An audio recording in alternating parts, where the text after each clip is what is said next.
Joe, welcome to the show, man. It's a pleasure to have you on. Thanks, Aaron. I like the graphic. You like that, Oh, yeah? yeah, I like a little slicing machete to start my day.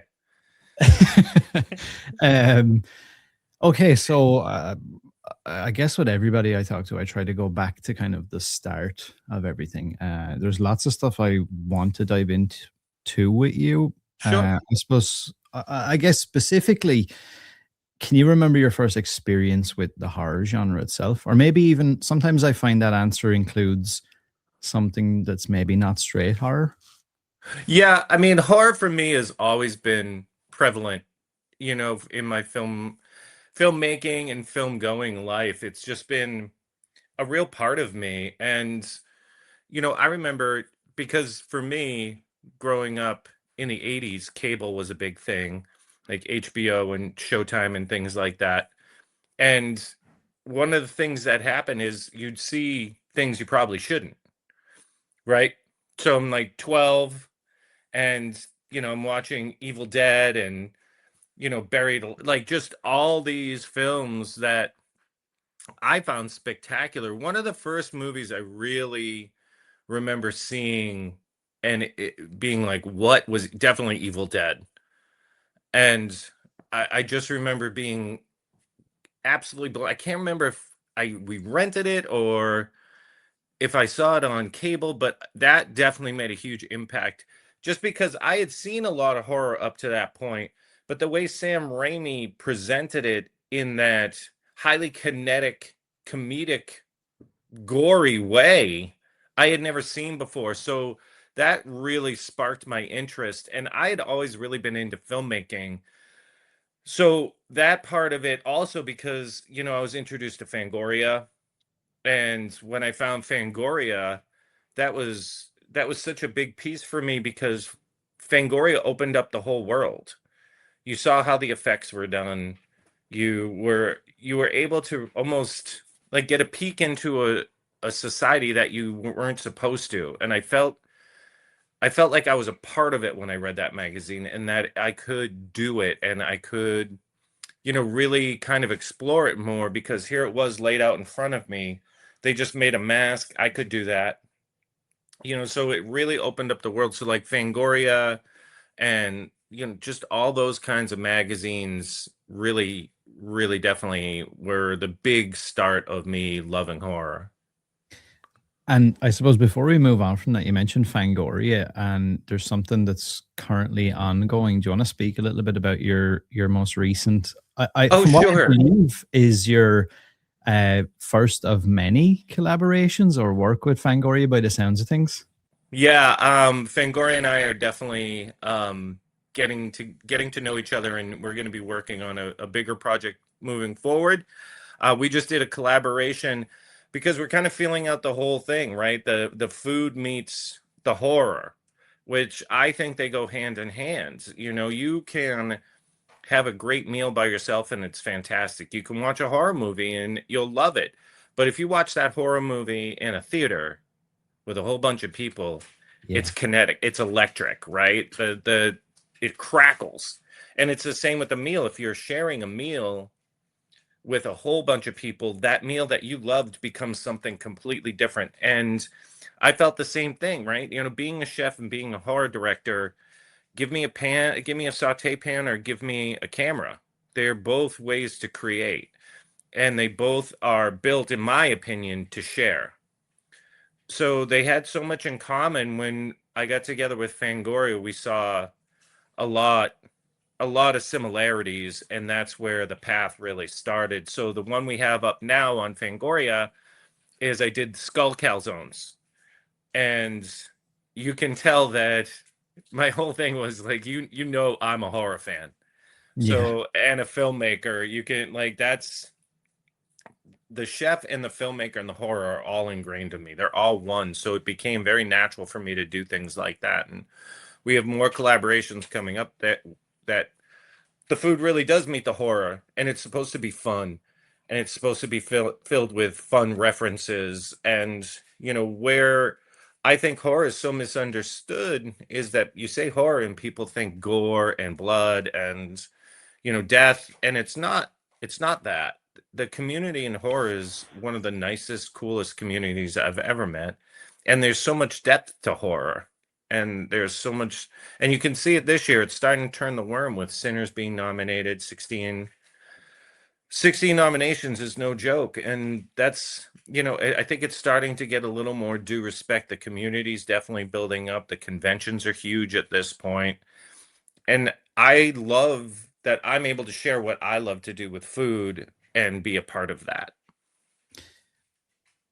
Yeah, I definitely agree with, and I hope that, as these things kind of happen, like you said, it kind of starts to get the respect that it maybe deserves, because I would argue it's probably the best sandbox for storytelling and Yeah. being able to bring people together in a lot of ways. Maybe people wouldn't Mhm. realize that. Was it ever a struggle for you being into different things? Like, at face value, maybe someone who's not as ingrained in the communities wouldn't maybe tie food and horror, or directing and being a chef and all these things. Was it difficult for you, or did the passion just help you figure out a way of like, okay, how can I meld everything together? It was more of just kind of a natural coalescence of the two things. I never really put it together in that sense of like, oh, I have to smash these two together. It started to come together when I did my TV show, my first one called From Scratch, which is on Pluto. And we went around New England. I made everything like hand forged knives. I made my own charcoal. I pulled water out of the Atlantic and made salt, milked cows, made butter and cheese, like all this crazy stuff. But that was a very natural thing for me to do because I had that film background to make a TV show and introduce me as a chef. We did have a cutting edge show. We did have something that was different. We did have something that caught people's attention and it got picked up, right? It went on Pluto TV and still there and plays really well to this day. People really enjoy it. And it was nichey, it really had that niche. And when the horror piece came in, it was because my short film Chompers, we shot it years ago, but never really did anything with it. So I recut it and put a soundtrack on, and it's written by Joe Lansdale, who's one of my favorite writers. Some of the films he's done is like Bubba Hotep is his, Cold Day July. He has so many big hits. He's stuff. Fincher produced something for I Love Death and Robots. He's just done so much over the years. Happen Leonard, and I had read this short film so long ago about this homeless woman that finds a pair of dentures, and she pops them in so she can eat, and all hell breaks loose. Like, and these teeth just aren't what she thought they were. And I just loved the story. I just always thought it was so fun. And the special effects part of it, I'm a huge practical guy. So we shot it. And Joe has become a really great friend of mine. I was literally just talking to him before I hopped on here. And we shot it, but then we moved back. Me and my wife moved back from LA, and I never really did anything because the food side took off. And then I recut it, and I was like, I'm going to put in a couple festivals and just see how people react to this because there's so much practical effects. It's like a little gory, but lo and behold, I think we gotten 33 festivals with 14 nominations and 11 wins, I think is the current count right now. And the trailer's on my Instagram as well as the calzones. And when that happens, all of a sudden that kind of clicked for me. Like food and horror. Wouldn't that be fun? Because and it was mostly my Instagram because Chompers is up there, right? With this practice, you can see she's covered in teeth. Like it's insane, the shot. The Mhm. effects guy, Tim Martin, he teaches at Stan Winston School. He's a beast with practicals. So here's this practical effect on my Instagram, right? Next to 30 30 cookies that I redid from crumble and made them better and cooler and funner. So here's a cookie and here's a woman that's, going to eat a cop. And I was like, oh, isn't that fun? And that's how this idea for a new show came up, and now we're like knee deep. Is it difficult to, for somebody that operates at the level you're operating on, in the sense of like, you're not just at a lower level in the chefing industry, like it's at a high level, and then also striving to be at a high level in filmmaking and doing all these other things. Is it difficult to kind of, I guess, go from one to the other, or trying to prioritize, give time and energy to this, but then making sure this doesn't slip? That's interesting. It it's not just because it's me. It's what I do. Like, so bouncing from one to the other, like prepping for my pasta class right now, right? Because I have a big pasta class with 30 people tonight in Boston. And I do two, two, we have three this week, from sushi to dumplings. We do these big classes, to hopping on a horror podcast and then later be writing, a new horror. That to me is just me, and it's just how my day goes. The one thing for me that's always been is just I'm very self-motivated. So doing that, because it's the grind, right? It's the grind that gets people. It's not that there isn't a lot of talented people out there. It's the amount of rejection and the amount of things you have to go through. And it's not just horror film, the chefing industry, all of that is like that. To get to the top and do what you really want to do, you you have to sacrifice a lot, but you have to go through a lot of no's. You have to get punched in the face a lot and be like, okay, well, this is really what I love doing. So when I'm bouncing from food to horror, sometimes it's a blessing because, I'm like kind of off the grind of doing so much food, and I'm like, oh, come on. And then I'm sitting down and I'm designing, this horror short for Fangoria. And I'm like, okay, my brain goes to a different place, and I start those creative juices. And then when I hop back on the food side, it becomes very easy because everything's kind of already flowing. Plus, when I was designing, I just finished my second cookbook, and it's a horror and food like collide. And that was just pure fun because I'm like referencing every single horror film that I loved. And I'm a huge like history of horror. Like I love talking all of that. The I love where it all came from and how it started. And I'm fascinated by behind the scenes and all of that. So that really just kind of keeps me interested in everything. And like I said, it's just me. And I love both so much. And they just they feed each other in a sense, no pun intended, but they really do. They really help with each other. I've kind of two, I guess, offshoot questions. You mentioned being quite easily self motivated and having to deal with, being told no and stuff like that. And I'm assuming probably at some point from somebody you've dealt with, people telling you, forget about this, man. It's not going to happen. It's not just go down the conventional route that everybody else does and just go work somewhere and just, put your head down and do what you got to do. And also another question I had was, you mentioned, say, just like today, for example, we're recording on just a random Thursday, and, you mentioned having to prep for a class with 30 people, jumping on this show, writing later on probably, and you've Yep. probably done other stuff earlier. It's like, how does that work within your life? Obviously, without getting too personal, you mentioned like your wife and your family and stuff. How do you? I feel like some people go into like burnout mode where Hmm. they kind of push everyone away, and then some people kind of maybe use that as a crutch to be like, well, I haven't got time to do anything ever. I can't work on my own project, but I feel like there's always time there to do something. I completely agree. There's always time. And, I have three kids, and I'm fully immersed in their lives, and they're part of what I do. My 13-year-old daughter does all my events with me. So she comes into Boston and she helps teach. She was helping teach, doing crepes last night. So she comes with me. My son has been involved in what I've done the entire time. Oh, my wife just texted me. Sounds like he's Northern Irish. You know what we get, and like I couldn't be any more southern. And it's funny because The two always get mistaken. People always say, "Oh, you're definitely from the north of Ireland."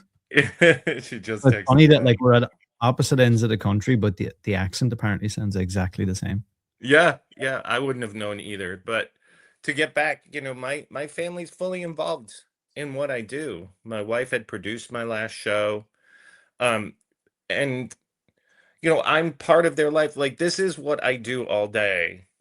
And when they're at school, I'm working. I'm on podcast, I'm writing, I'm in meetings, right? Developing another show, writing the cookbook, or I'm up at night and then making sure that they have time, but they're involved in what I do, and I don't separate myself, and I don't think I could because they're such a big piece of what I do, and they're still such an inspiration, and they love what I do, and I make, fun videos with them, and we do a lot together. So I think that piece of it's never been a problem. Time management is, I mean, how bad do you want it? Right? Like how, I mean, how you can excuse away, right? And say, well, this didn't happen for me, so I gave it a shot. But I love what I do, and I want to I want to do it, so I know that it takes a huge amount of work. Like there's just no two ways about it. It's a ton of work, and it's constant. I happen to love it, and I don't burn out. I really don't burn out.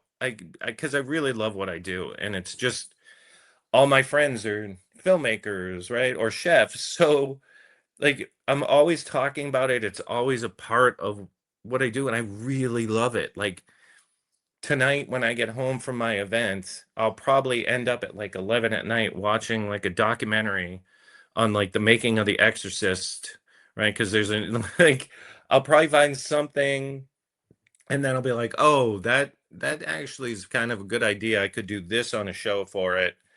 And then come up with pitches, just always working. And then, and that's led me to so many great things of meeting great producers, getting things done, meeting the owners of Fangoria and becoming involved with them, which was such a huge piece for me because I loved their magazine for so long. And doing that collaboration was such a awesome thing for me that's another launching pad for me personally, in the sense of I love what I do. Look what just happened. I'm going to keep going. Yeah, yeah. It kind of helps solidify what you're doing. Is that like, um, because it sounds like you've always got multiple plates spinning and things, but when something like the Fangoria, like the start of this bigger collaboration with them, do you ever get time, or do you even do that where you kind of sit back for a second and go, outside of being like, okay, let's keep pushing forward with this, something's happening, but just for yourself personally to be like, from being a kid or a teen reading Fangoria and then being like, I'm like, we're having meetings about what we're going to do going forward. Is that like Yeah. a little bit of a pinch me moment, or like just I don't know, a little bit of like personal gratification to be like, you know what, it's going I to be think okay. personal gratification is a good thing, right? Because you worked very hard for it. And one of the things that I stress, like, I have a show Chew on that, right? Where I have guests come on, and I've had everyone from like Drew Bledsoe, an NFL quarterback, to Emerald. He came on, right? And a big piece of recognizing the work you put in is very helpful, right? Because we talk about this, right? And I'm a big believer that I've really been pushing for it the past 2 years of being in the moment and not always just looking ahead. Have goals, that's great, right? You want to set goals and make them so insanely big that they seem impossible, right? But then you have little goals that you're meeting to keep you motivated, but at the same time, enjoy the moment, enjoy the process. Like as we develop a show or I'm writing a book, I don't ever want to be in the position where Jesus, I just got to get these three friggin' recipes done, and then I'll be done with this chapter. So I write them and then I read them later. I'm like, ugh, talk about no passion, talk about not caring, talk about just doing it to get it done. And I stress to my kids, Don't half-ass things. If you're going to do it all the way. If you're going to commit to it, but know that you're committing to it. Don't commit to it and then say, well, I'll give it 60%. So I'm 100% kind of guy. And like, I think when you recognize you're in the moment and enjoying it, it helps, because when you look back on it, you're proud of what you've done. When you don't enjoy the moment and you kind of give it 60%, then you look back on it a week later and you're like, oh, now I have to redo this. Then the pressure really starts coming down, like, oh God, now I have to redo this. Now I have to redo this. Oh, but when you're really in the moment and you're loving what you do, mistakes are going to happen. Nothing's going to come out perfect. Hindsight's 2020. And I know that. And I think being older has really helped me in this process as well, because I built multiple businesses that I have, and I know the process. So failure is something you should embrace, right? It's a good thing, because you're learning more about yourself, you're learning more about your business, you're learning more about, okay, this didn't work. Why didn't people want this? If you can turn that around and say, everyone's against me and this isn't working. Or you can say, I wonder why this isn't hitting, and take a look at yourself and reevaluate, which I think is a much more positive thing. So you can take failure and say, okay, how can I look at this? Not change your whole perspective, but how can I look at this and rebuild it or retune it so it hits with people, as opposed to, I put it out there, it's just nobody wants what I'm doing because they don't understand it. Now you're in the shit, because now Yeah. people, right? Now you've shifted from taking a look at yourself and you're putting the blame on other people. And guess what? When you throw it out that way, no one cares. No one gives a fuck. They don't care when you're throwing blame out. No one is going to say, "Oh, let me help." There's Mm. no one that's going to come to rescue you. So you have to take yourself and say, okay, what can I do to change? Can I make a different relationship? Can I reach out to someone that I met in the past and have them take a look?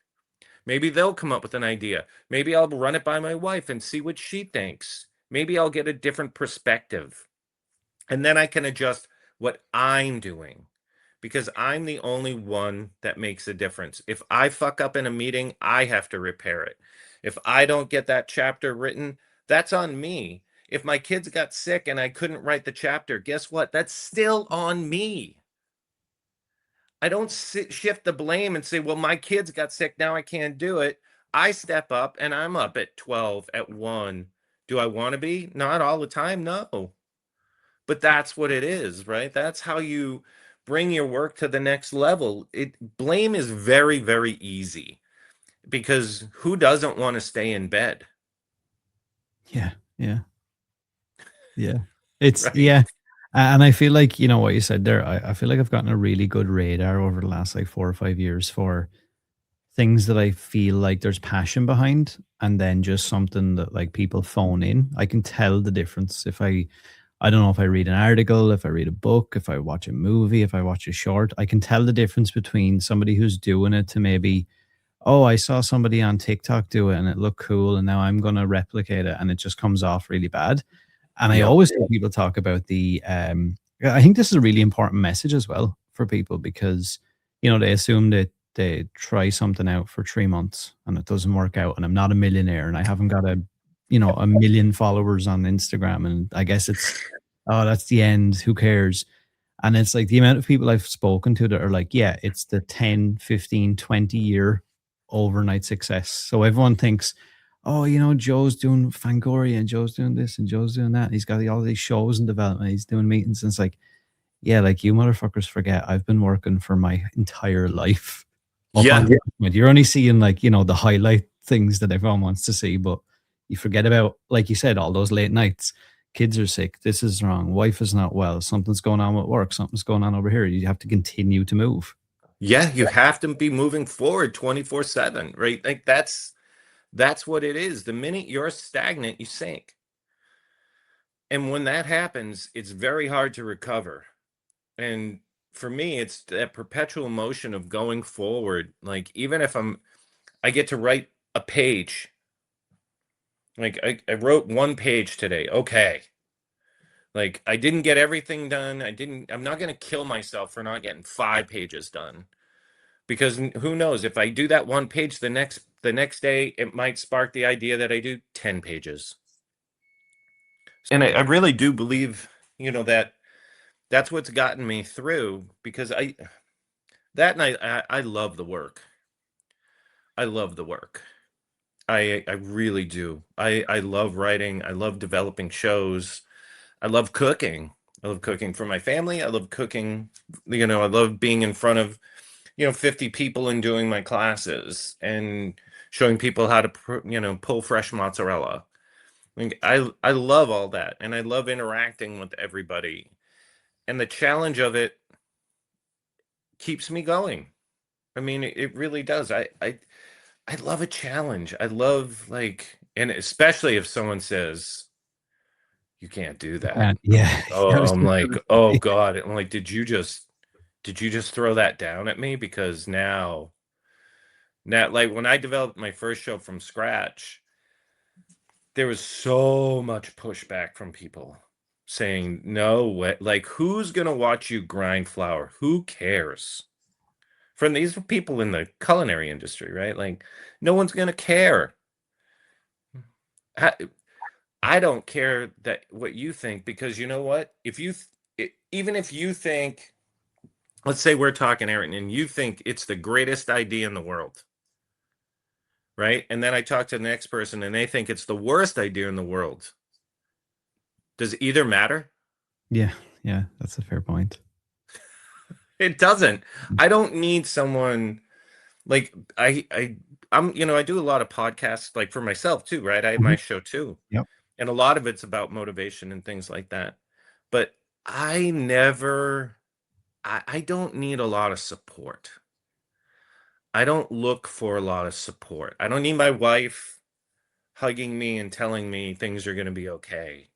Like, I don't need my wife saying, you've got this. Like, because at the end of the day, I go to sleep and I wake up with myself. And if I'm not motivated, and sure, a kind word's great, right? Like, I enjoyed your videos and things like that. That's great.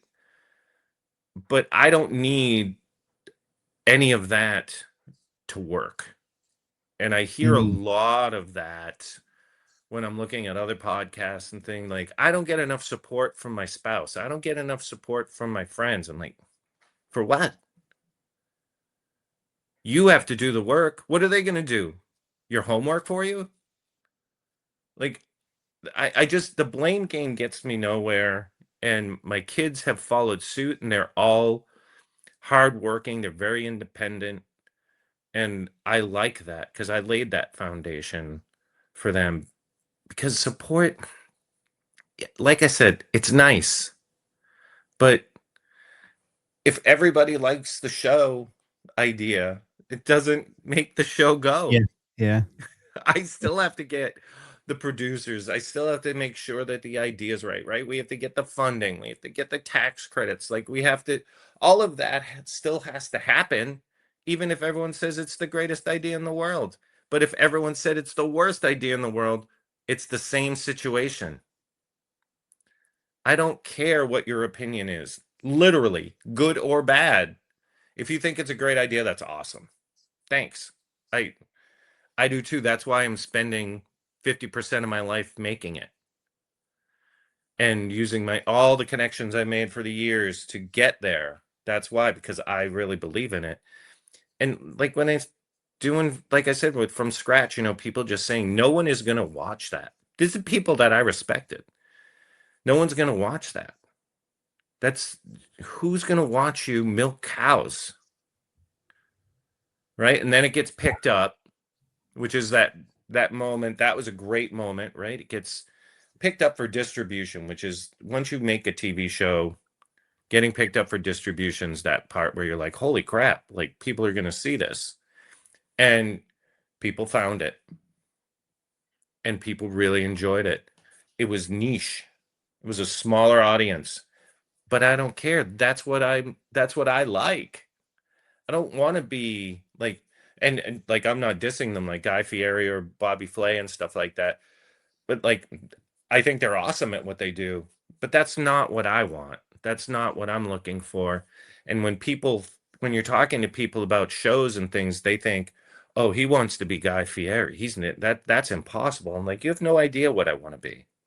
And you know what? I hear this a lot as well. Not so much maybe on the show itself, but like from talking to people, say behind the scenes, I always hear this thing of there's a couple of Irish directors in recent years who've made uh, pretty highly regarded horror movies, and then Mm, they go to LA and they do that infamous water bottle tour where you go to like every studio and everybody wants to meet you, and it's like this great thing. And one in particular I spoke to, and he was like, I came back home on the flight to Dublin, and I was like, that's it now. I'm going to be making like 100 movies a year, and it's going to be yeah, fantastic. I'm going to be Steven Spielberg, and then the phone, like the phone doesn't ring. And he's like, you just realize that they're doing that every Monday. That's the same thing with just a different guy. But it's that thing of you go into the meeting and it's like, hey, can you just make something like X, Y, and Z? And you're like, no, I want to make my own thing and have my own voice and be my own person. It's like, yeah, but can you not just do like, it can be you, but can it just be like this person and that person in this movie with this character and have all these story beats? And it's like, then it's not really my movie. Then you just want a guy to come in to just like kind of be the face. It's not really my right. idea. You want someone to stitch it together for you, Yeah. not create, not create. And that's it, right? They fly home, and that's what happens is I mean, from talking to directors as well, like, you hit this pinnacle, right? You make a film and it gets attention and it wins awards, and you're doing the tour, right? Imagine you're on the studio tour. Holy shit, right? But I think part of that like takes the grind away. You're like, well, here I am. Yep. Like, I've done it. I can exhale. Where for me, like, whenever I hit the next step, I'm like, okay, now it's really time to go forward because I worked so hard to get here. Now I want this to now I really want to even go even further. And the studio tour is so hard because it's where you want to be. You want to be Yeah. at the studio, Yeah. like, oh yeah, yeah, this is I can't even imagine what that's insanely cool.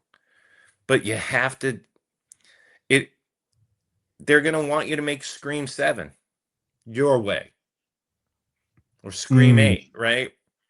You direct Scream 8, but you make it your Scream 8. But it's still Scream 8. And you're yeah. still going to get the notes from the studio and you're still going to do it their way. Hard not to do that. It's hard Yeah. not to take that. And film is insane. That's why I love that I have food because it is such a great fallback for me because it's comforting. I know it very well. But film and TV is insane. It's just the chance of getting something done. It like that's why you have to do it yourself because the chance of getting it on a network, right? Like Mm, Paramount, AMC, Shutter, anything like that, right? To get to that level is such a confluence of people, idea, timing, right? Like budget, like everything just has to peak. You can have a fantastic idea, but if it's not that right moment for it, for the industry, it doesn't take off. It makes you go, oh, but it's still a great idea. So you have to keep coming up with more great ideas. And then the time I mean, it's hitting the bullseye, right? I, Blindfolded in a hurricane. yeah, pretty much. Yeah. And like I've heard that mentioned several times, where people will shop an idea or a story and they just get a resounding no from everybody. And then they go away and like maybe 4 or 5 years pass and they've made something else.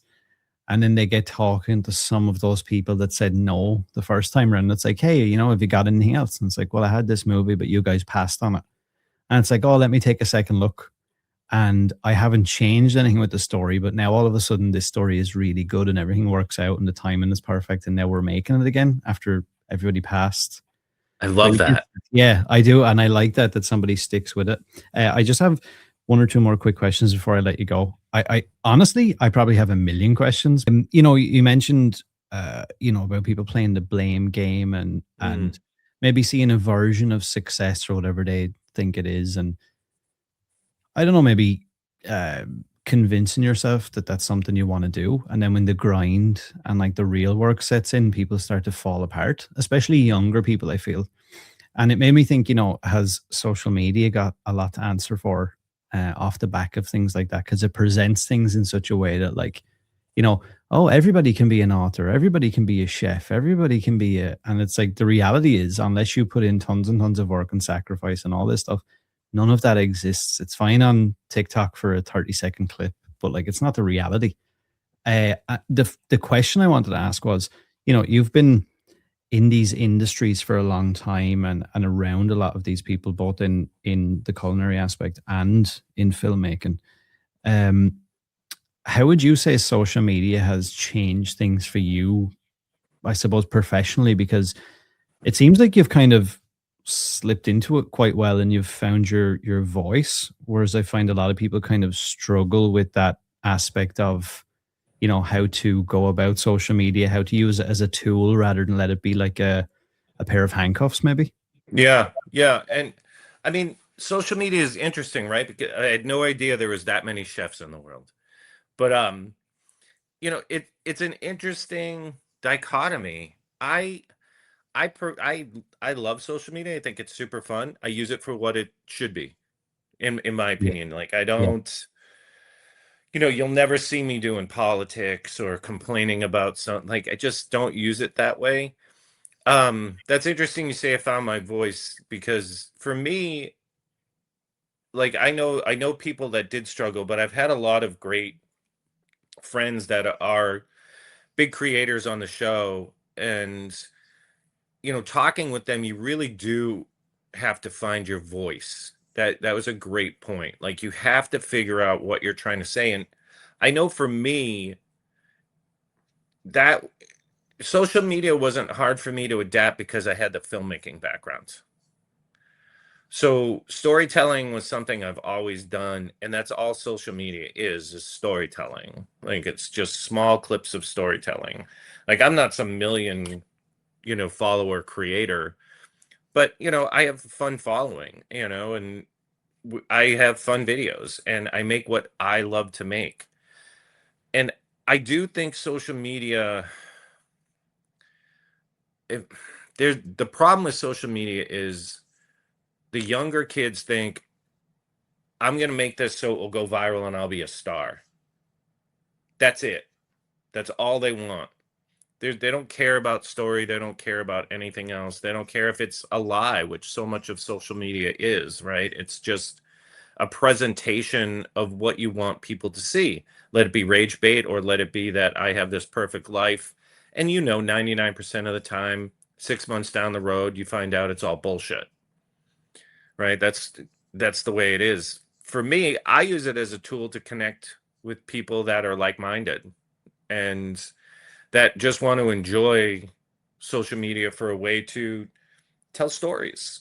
And I think using it that way, there's no harm in it, but using it, I mean, people weaponize it and everything else.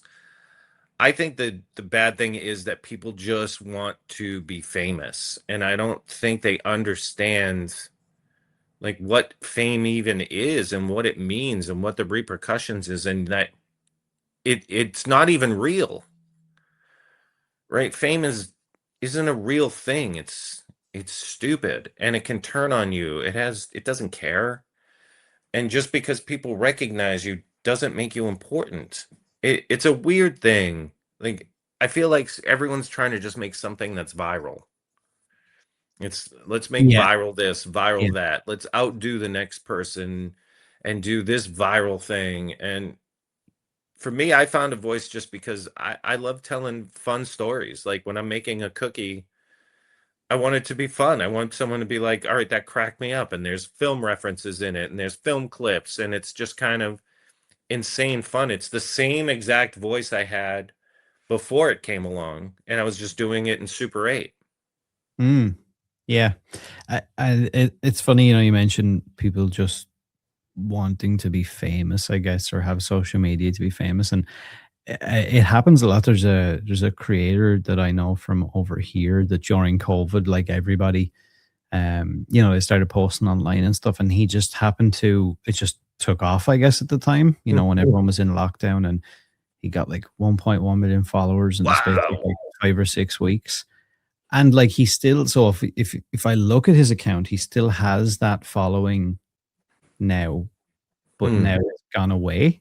So the number is still there, but there was no real substance to anything. I think things were done on trend or for the sake of what was like happening at the time. And it's Yep. very hard if like, if it's very surface level, I think people don't realize that goes away. So you can have, Yeah.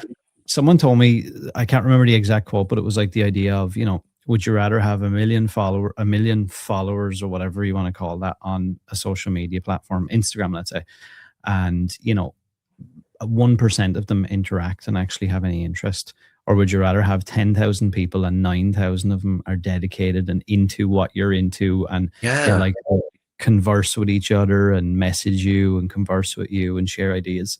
And it's an interesting point because I think a lot of people think, oh, well, the higher the number, the better quality of everything, and it all works out great. And I can Yeah. just, but it's just so, I notice it now when I go to, um,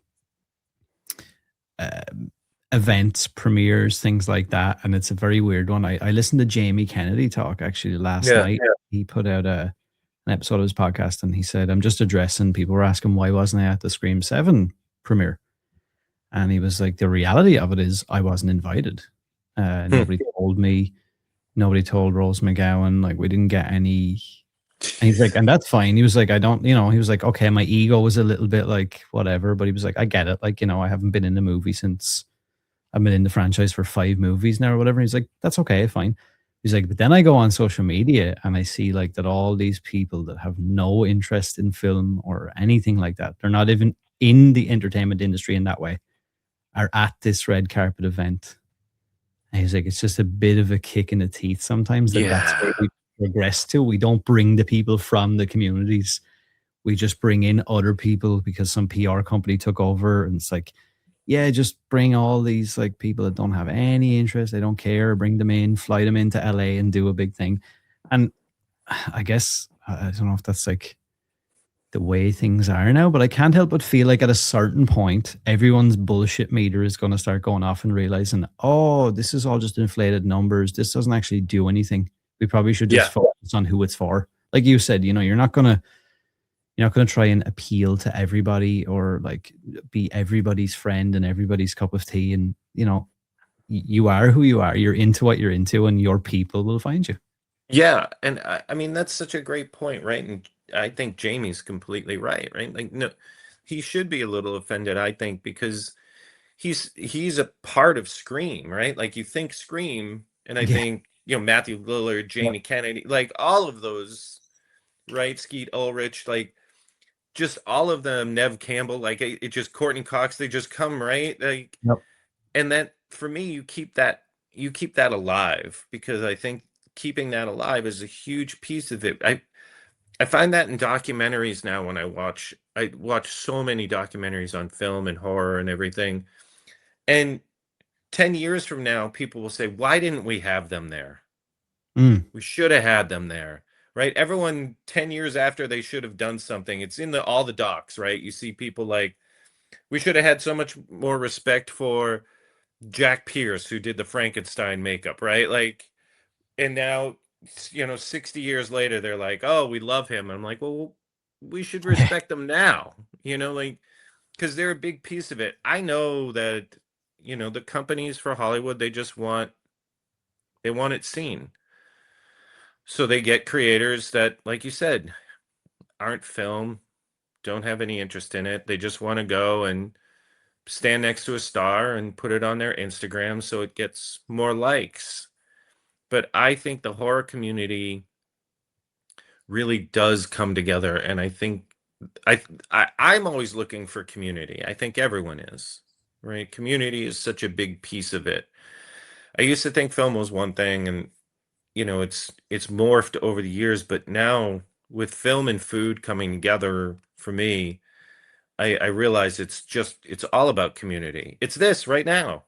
It's us talking and connecting, right? Like, and seeing that we have such similar interests, and that horror brought us together, but we're very alike as people. And I think that's what the community is. Yeah, it's a fascinating thing. Somebody told me before, it's like at face value, you look at a room full of people that you would think have no business being together. And then after 10 minutes, when you realize everybody's talking, everybody's the same, and you kind of realize you're like, yeah, okay, so that was like the face value thing. I would have said, oh, that older guy over there shouldn't be with that young kid, and somebody else over there kind of looks like a punk, and somebody else over Yeah. here dressed in a suit, and they just, at a first glance, you would think, oh, none of these people are like, what could they connect over? And then, Yeah. you go to a convention, and you'll just look around, and you're like, wow, it's like we had our first big horror convention in Ireland in probably 10 or 15 years, at the end of last year. And like, I just looked around the room and I was like, there is so many, like, I would say from probably 80 years of age all the way down to like I brought my son, he's 11. And there was probably even younger kids than that, but like, there was such a Awesome. wide variety of people. And I was like, this is exactly what it's about, though, right? That's exactly what it's about, right? That community. That's what brings comfort. That's what I think everyone's searching for, that group of people and friends that you have similar interests. You don't have to be exactly alike, but you have similar interests, and you just kind of find each other, and you have those moments where you all just feel comfortable together. And those kinds of gatherings, that's where for me food was made sense, because I love that. Food brings people together Yeah. quicker than anything, and it leaps over languages and religions and politics and brings people together super quick. And I think that's what horror does as well. It brings people together from all different, from everywhere. From, doesn't matter what you do for work, or what your religion is, or politics. When you're in that room, all you care about is the horror and the fun behind it, and how it brought you together, and what you loved about it. So I think ultimately I'm hoping that the industry really does kind of start to recognize that, like you said, that stuff's kind of bullshit. Let's get the real people together and invite the real people. I'd rather see, if Jamie Kennedy was there doing an Instagram live, I'd watch that in a heartbeat. If Yeah. some kid that, yesterday was doing a mukbang, and he has, 50,000 followers or 100,000 followers or whatever, and he's doing it, what do I, why would I watch that? But Jamie Kennedy at a screen premiere, well, I'm interested. So I think they're missing the boat, because they're thinking, oh, we'll get all the young kids and we'll pump up those first weekend numbers. But you have to think long term of developing these fans that are going to be around forever. So they don't just love the movie for that day, they love the franchise Yeah. forever. Yeah. And that's why, this is the thing I always find fascinating, because I'm like, in one way, I'm like, it's obviously not completely lost on some of these decision makers, because if it was, you wouldn't even tease the audience by using Matthew Lillard, Right. uh, bringing back Scott Foley as Roman Bridger, all that stuff. Like, there's obviously something, somebody somewhere has went, there is something to the nostalgia and that core fan base of any franchise or of any community. But then on the flip side of that, it's kind of like you're spitting in their face as well, because you're like, well, you're not that important either. Right. You're not popular in the new way. Yeah. You were popular in the old way. We need the new way now to get the film out there. I think you're right, though. I think it will come around. Has that changed, how you go about pitching or dealing with meetings, or how to kind of, I guess, navigate when you have an idea, or how to get it made, or how to get it seen or out there? Yeah, it's a whole new world. it's a whole new world. Pitching, you know, one of my good friends is Tori Belleci from Mythbusters. And I've known Tori since we were like 21. Like we met way, way, way, way back when he was a model builder at ILM. And he's been on my show. I love Tori. And he was saying, you know, the pitch, it's not the, he's like, it's not the golden days of cable. And I thought that was such a eloquent way to say this is a whole new world. Mm, Like the way shows get made and the ways shows get pitched, it's all different, but that's film and TV, right? It's constantly changing and you have to be malleable and able to adapt and see what it is. At the core, it's always the same, right? It's storytelling.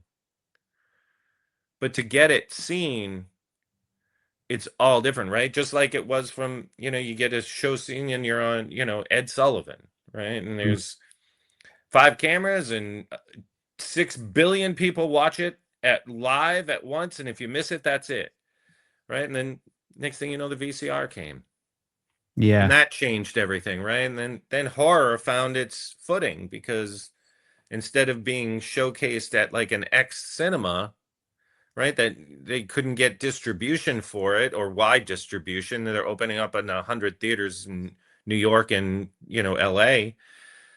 They're able to find an audience that they never even knew existed on VHS, and like me and like you, I'm sure, Yeah. right? Like you're like, what is this? And then cover art became important. Yeah. Then the whole world changed for cinema, right? In that middle tier film and those low budgets really found their legs and were able to really just get out there and be seen, like Evil Dead and things like that, right? When it was in the woods. And so, you know, that changed how you pitch shows and how you pitch, right? And now it's streamers.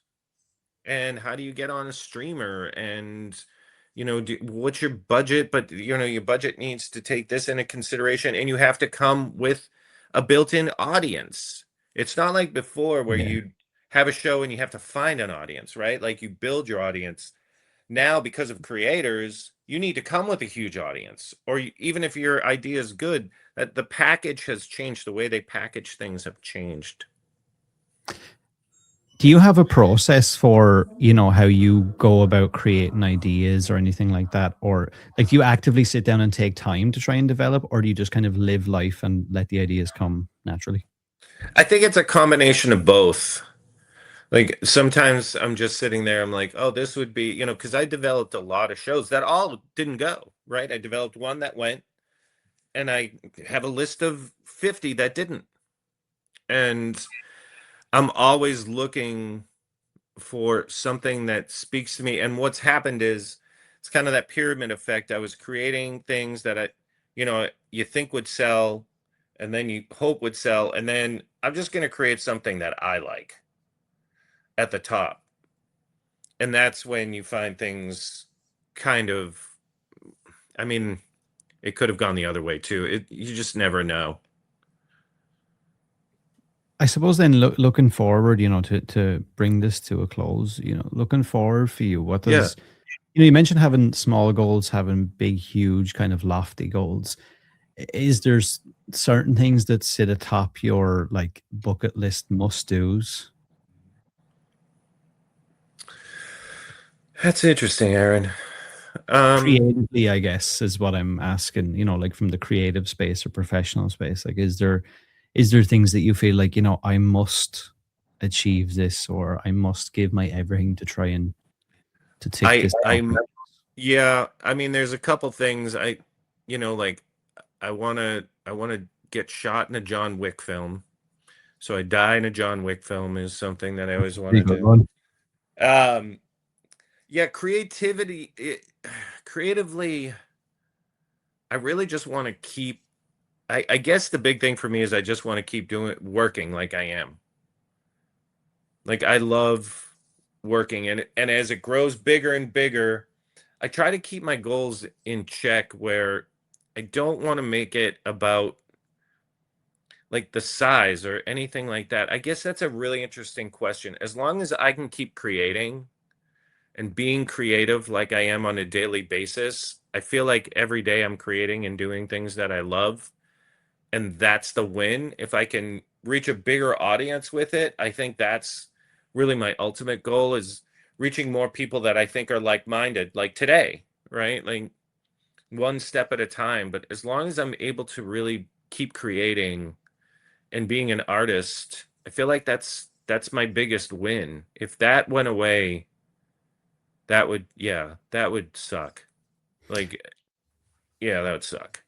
Yeah, I see what you mean. And sometimes now that you're saying that, I'm like actively thinking about like in the past I've come up with like one specific goal and kind of forgotten about the journey, or like you mentioned earlier about being present, and got so Yeah. focused on the idea of like, oh, I would not even I'm going to, I'm more of a I would love to do that thing, and then my Mm. whole sole focus would be on that, but then I wouldn't really be pushing myself forward to do it. And then even if I was, I wouldn't even be actively enjoying any moment. It would always be about Yeah. somewhere else, a far away place that I probably never getting to, because I feel like every time you take 10 steps, whatever this thing you have in your mind has also moved. It's changes, right? Because what you set out to do, I find it impossible to think that what you set out to do 2, 3 years down the road is the same thing. Yeah. It's changed, right? It's morphed, it's different, as it should, right? Like it should change because you're starting to learn about it. The idea you come up with on day one is very rarely the thing that you're going to go with 3 years later. It's just not, maybe the core is going to be there, but it's got to change. And I know, like, as my businesses grow, as the show grows, as everything grows, that's all I'm asking. That's all I want, is just for it to grow and work hard and be loyal, be a good friend, like never screw anyone, always put a hand out to help someone. Like I try to do that as much as I can for people that are starting, like whatever I can do to help. I try, just even if it's just advice, like all of those things to me, I think that's what got me where I am so far. Like that's what really matters to me. I'd rather not have, like a million followers and Yeah. everyone knows that I'm a straight shooter and I'm a good guy, Yeah. and that what you see on camera is the same thing you get off camera. I think I'd much rather that. You mentioned your show, and you've had some absolutely just wild guests. I would think a lot of people listening to this, it would you have had like, bucket list conversations in some people's terms. Being able to do that, is that all built off of previous relationships? Is that like networking skills? Is that like you said, being a straight shooter and being a good guy, a combination of everything? I'm always fascinated by that, because sometimes, I find uh, how somebody is behind it all maybe has more weight than a follower account, or oh, somebody knows somebody that told him I'm a good guy. I think it's definitely, you are who you are and people know it. And I've been doing this a long time. So if I Mhm. was a shit, Yeah, it would I wouldn't be here. yeah, Like one of my cinematographers is, I've worked with for 30 years, right? Like for this new show, I called my effects guy who I met 25 years ago. Like those relationships are super important to me. And when I get big guests, some of them I met through other guests. yeah. But I'll tell you, like a lot of the big guests I've gotten is just straight from cold calling, is finding agents and just writing them and calling them and being like, this is who I am. This is what I do. I really want to have so and so on. Oh, and trust me, like I shot for the moon with some people. Like I Mm, went for big ass stars and I got some. Like you see them like I got yep. some big, and like Joey Lauren Adams from Dazed and Confused and Chasing Amy, we ended up like being friendly. We still like text each other and like, and and that was just a cold call to her agent. And I was like, I love Joey. I'd love to have her on the show. They checked out the show and they were like, yeah, like he's who he says he is. And then Joey came on and we had an absolute blast. And then I was like, oh, I bet you I can get other guests like that. That's cool. I And, love that. and so just keep grinding. And then some guests see other guests, and then some publicists are like, oh, he gets a lot of views. Would you have this guest on? And I was like, sure. And then I had a lot of my friends like that were creators on, because I knew people watching would want to know how do you create a like my friend Mike Alfaro from Al's Kitchen. He has a huge following on Instagram and TikTok, just massive. And I wanted to have him on and pick his brain about like how do you do it? Yeah. Like, and he's same thing. He's like, people have no idea about the grind. He's making burgers he's shooting 5 hours a day. Like, so for me, if like for guests and things like that, it it mostly was just hustle. And it was like, here's my email on Monday from 2 weeks from now, and I have this huge list on my computer, right? Like 2 weeks from now, I do a follow-up with this letter. And if I don't get a follow-up here, then 2 days after that, I do another follow-up of just circling back. And then if I get someone to write me back here, I connect with the manager over here. And it was an insane amount of juggling, and it totally worked, and it led to this like huge show, because it put me in contact with all different kinds of just creators that I learned a ton from just talking to. Yeah. But like Mick Garris, who, directed Critters 2 and Sleepwalkers and everything else, Mick and I became friendly, and that was the start of the next project. Like I became friendly with Mick, and I was like, oh, I wonder if I did something like this.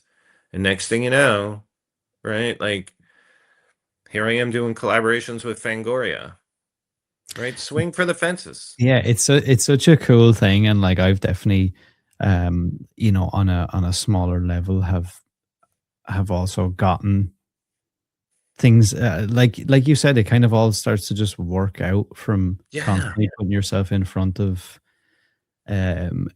people you want to be, or trying to surround yourself with like-minded people, and it just starts to kind of work out, and things happen, and you don't even know. What I thought 5 years ago is vastly different from now.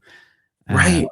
I thought I would be doing this full time, and now, like, I would still, it's still something I would love to do full time, but then I got work as a creative director in a wildlife park doing a Halloween haunt attraction. And so Right. I love haunt attractions. I travel to the States every September or October to do Halloween Horror Nights, or I'll go somewhere and do some big attraction and try to do Halloween stuff. And just somehow someone heard somebody, and I interviewed somebody, and I actually think it might have been Mick. I had Mick on the show, and somebody, the head zookeeper for the wildlife park, listened to the episode because she loved Hocus Pocus. And What a somehow, riot. and then it turns out that they didn't realize that I live like 30 minutes from where they are. And it just What became a it's riot. so wild. Like when you say that, I'm like, it just made me think of, it does kind of work like that. Things It just does. out, and it turns into a big thing. Uh, Two really quick fire questions, and then I'll ask the final question. I'll let you get out of here. Do you think that you talk a lot about preparing food from scratch and not eating, like, I think a lot of people, it's lost on them how like processed food and stuff, and just how disgusting a lot of that stuff Yeah. is. Do you think that that lends to your whole creative, professional, how you can live your life? Like I can feel, although it be virtually, um, you're quite energetic, passionate. You have like a kind of a go-getter kind of vibe. Do you think that preparing food like that, eating the way you eat, and being conscious of that kind of ties into being able to live a better life, I guess.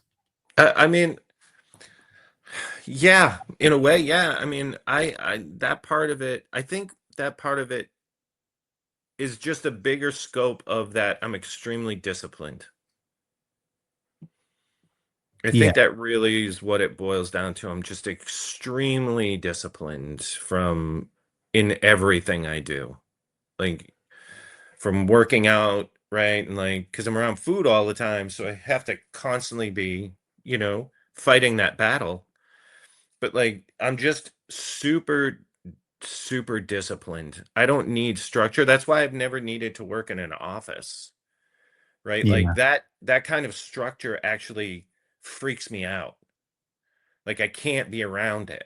Like it just I don't like people like thinking they have to tell me what to do or that I need any direction. I'll create it myself. I'll create a business myself and I'll run it myself and I'll do it myself and I'll put the time in and I'll figure it out myself. So I think the from scratch is a piece of it, but I think overall it's really discipline. And discipline has gotten me this far, and I like that part of my life. I like being disciplined. Where is, if someone's discovering you for the first time somehow from this show, where's the best place that people can kind of keep up to date, or where would you direct someone at a first glance to kind of keep an Definitely eye out? Instagram. I feel like At that's Chef always jo- the answer. at Instagram's Chef Joe always the answer. Gatto. That's where everything drops. That's where I do my collabs. That's definitely the best representation of what I do. And you really can access everything from there. You can get to my show from there, from scratch on Pluto. And it just, it's the little cog, I guess, Yeah. right? Like Yeah. it's easy. It's such a fun platform. And like I said, it's all fun. All my stuff on there is fun. You'll never see politics or me bitching and moaning. Like it's just fun. That's what I love, I think, about people like yourself. Where I don't want to call it, I used to reference as escapism, but it's nice to be able to go somewhere and enjoy something without any real weight. There's no ulterior motive. There's no Yep. kind of creepy, like, I'm doing this just to try and get fame or stuff Yeah. out of it. And I found that, at times when I'm not going to sit here and claim, oh, I know all about food and I've always prepped food like that and try and brown nose. But I found from discovering you through horror, all of a sudden I was like, now somehow you've gotten me on the hook for food. And now I'm going back and looking at the show. And now That's like, awesome. and I feel like when someone really cares about something, it also makes me inadvertently care because I can tell the difference. Like the bullshit meter will go off and be like, yeah, Yep. they're just trying to do this just to be like for the sake of it or because it's popular on trend. And when someone's not like that, instantly I become like super like deep dive, like, wow, now I'm really interested in this thing that I didn't think I was. I'm the same way. Like when I find something like that, like there's certain like it just happened with like certain documentaries and like this I found this In Search of Darkness and like Yep. this whole series and then I found out there was a part 2 and then I found out there was a science fiction one and I was like the people that make this like love Yep. this. And then I did the same thing. I just deep dive. I'm like, what else did they do? Like, I need to know. And if they had done something else, like food or something, I would have been like, okay, I'm watching that. Like, I Yeah. totally agree. If you could, first movie that comes to your mind when I say if you could recommend the audience one movie, what's the first thing that comes into your head? If I could recommend any movie, Jaws. I mean, Yes. everybody like for me, Jaws, Taxi Driver, um, God, the list just goes on and on. Breathless, Jaws is a right? really good one. Yeah, Jaws jumps for me. Evil Dead, Army of Darkness. If you haven't seen Dario Argento's Tenenbaum, I I seen you done a podcast. I heavily suggest that because not only is it's a really cool like giallo film from Italy, but It has the most kick-ass soundtrack, and I'll fight anyone that says it doesn't have the best soundtrack ever because Goblin kicks Oh, ass on that. crazy. Right? I It's was just on the treadmill crazy. listening to it this morning. It's so good. Every time I listen to that, I feel like I get like, that feeling of like the hairs on the back of my neck or on my arms. I'm like, Totally. something about this. Okay, final question then before I let you go is why horror and what does it mean to you? Oh wow. What does horror mean to me? Horror means so many different things, but for me, it does have that escapism feel, and it does have that I'm in a situation that's terrifying, but I'm not really in it, but it lets me live vicariously through it. And I always love that. But that other part of the filmmaking aspect of it, of those practical effects, like when you watch something like The Thing, like the time and effort and how cool it is, that really draws me to horror as well, which is unlike any other genre, right? Like I love comedy, I love drama, but horror has so many different pieces to it that feed my soul as an artist, from the practical effects to the scares. But what does it mean to me? It means the freedom to really create, because every horror movie is so Yeah. different and they don't follow the same path, and that's what's so fun about it is you never run into the same thing. It's always, if you deep dive, you find things from, right, like Tenenbaum to Tetsuo the Iron Man, right? Like Yeah. like things you just they are completely on the different spectrum, but at the core they're the same. So that's what I love about it. I think there's a freedom for the artists there because they're typically lower on the budget scale, and you're really finding them able to. I mean, Tenenbaum I think is a great example of just the way it's shot. But then, you go into any of the Italian horror, like it has so many aspects to it that I don't know, when I watch it, I just find something different every time, and I find something that I love. I've been watching some Japanese horror, and it's so different than Italian horror, which is so different than American horror at the time, which was a little more exploitation, but like Maniac Cop and things like that. Like the shit that I just watch, and I'm like, this thing is like, how could you not like Maniac Cop? I Like, know, right? I was like geeking out when I had um Bill Lustig on the show. I was like oh geeking out wow, over that stuff. It just like that's one like I mentioned it to some people are like, no, I've never heard of that one. That sounds like some weird obscure. And I'm like, oh, it's so good. And then there's another one. I don't know if you've ever seen it or heard of it. There's also Psycho Cop. I haven't seen Psycho Cop. Dude, you need to look at All Psycho right, Cop. It's another just like I thought it was going to be the same thing. It's like so much the same, but also so different. I was like, what the hell is going on with this movie? They made, I think, Psycho Cop and Psycho Cop Returns. okay, I'm on Definitely that. well, yeah, definitely well worth a watch. It's a weird one as well. Because I liked even Maniac Cop too. Like it was Right. it was still fun. And then I don't know if you've ever seen, it's like a Hong Kong action film, Sammy Hong, and it's called what is it? It's Encounters of the Scary Kind. So it's like it's like Jackie Chan movie meets Evil Dead. Okay. It's absolutely bonkers, Okay, but I need to like bookmark this. you have to. It's Encounters of the Scary Kind. I'm pretty sure that's the title of it. Sammo Hung. It's like Encounters of the Spooky Kind. that's it. That's it. Is this from the artwork? I'm like, what the? It is. I just saw it recently. I just ran into it on the Criterion Collection, and I was just like, oh, I'm just gonna watch this. And I was like 10 minutes in, I was like, holy shit.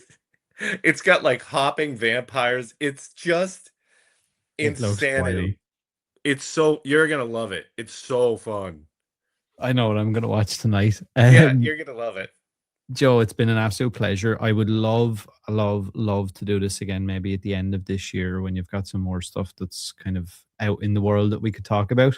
Um, Absolutely. it's been genuinely a pleasure. I would love to stay in touch as well outside of all of this stuff. Yep. Um, for everybody listening or watching, all the links will be down below to Joe's Instagram and everything else he's got going on. And yeah, man, I appreciate it. I know everybody listening is going to appreciate it, and I can't wait to see what's next. Brother, thanks so much for having me on. This made my day. This was freaking Likewise, awesome. like I feel You know? reinvigorated now. It's like 5 p.m. here now, and all of a sudden I'm like, wow, I'm just starting my day all over again. Yeah, I'm literally gonna start making pasta filling right now. So I'm gonna make ricotta filling for tortellini, fettuccine, and ravioli making tonight. Nice. You've got a day's work ahead of you then, by the sounds Oh of it. yeah, oh yeah. I'm ready for it. I can't What, wait. what else would we be doing? Watching a horror movie. True. You can put one on in the background. Like I said, Joe, it's been great, man. I'll let's stay in touch, and yeah, we'll chat soon. All right, thanks, brother. Thanks, man.